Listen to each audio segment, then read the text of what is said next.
तुमचं आणि त्यात इंट्रोडक्शन द्या ओके पहिले. Okay okay. मी डॉक्टर कौशिक जोशी, मी अमरावतीला असतो.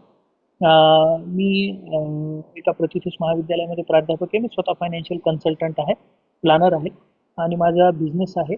बिझनेस कन्सल्टन्सी पण आहे आणि माझा छोटा गृहोद्योग पण आहे. आणि मी फार स्पेसिफिक गोष्टीसाठी हा क्लास जॉईन केला होता आणि त्या स्पेसिफिक गोष्टी म्हणजे मला माझ्या कन्सेप्ट तर क्लिअर करायच्याच होत्या, यात काही शंकाच नाही. मी कुठलाही शेअर अनालाइज करताना फंडामेंटली स्ट्रॉंग असलेले शेअर्स अभ्यास करून मगच अभ्यास करायचा आणि मग त्याच्यानंतर गोष्टी पुढे करायच्या, ह्या गोष्टी माझ्या ठरलेल्या होत्या. 2013-14 पासून किंवा 15 पासून ते 2020-22 पर्यंत बरेचदा असे निर्णय झाले आयुष्यामध्ये किंवा काही स्टॉक मार्केटमध्ये असे निर्णय घेण्यात आले ज्याच्यामध्ये फायदा पण खूप झाला, कधी कधी नुकसान पण झालं. आणि त्यानंतर जे टक्के टोनपे खाऊन काही गोष्टी लक्षात आल्या, तर त्या लक्षात ज्या आल्या ते की एक कुठली तरी गोष्टवरून कधीही किंवा एक कुठला तरी कन्सेप्ट करून आपण कधीही पुढे जाऊ शकत नाही.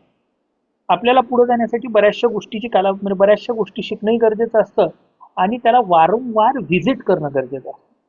कालावधी गेल्यानंतर बरेचदा असं वाटतं की मला सगळं येतं आणि तेव्हा श्रीपाद कुलकर्णी सरांसारखे माणसं भेटतात आणि जे परत बॅक टू बेसिक कडे घेऊन जातात आपल्याला.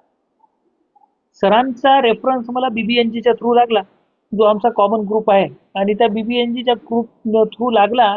आणि जेव्हा माझी आणि त्यांची चर्चा झाली तेव्हा मला लक्षात आलं की बॉर्न टू बेसिक नावाचा जो माणूस असतो, तर तो हा माणूस अतिशय शून्यावरून आपल्याला काही गोष्टी क्लिअर करेल. बरेचदा मी जसं म्हणालो तसं की वयानुसार एक गोष्ट निश्चित येते, ती म्हणजे कधी कधी अनुभव आणि कधी कधी थोडासा अहंकार.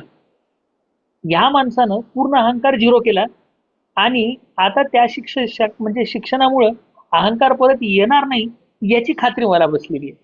आणि राहिला प्रश्न जो सरांचा ट्रेडिंग प्लान आहे, तो ट्रेडिंग प्लान तर अतिशय उत्कृष्ट आहे, यात काही वाद नाही.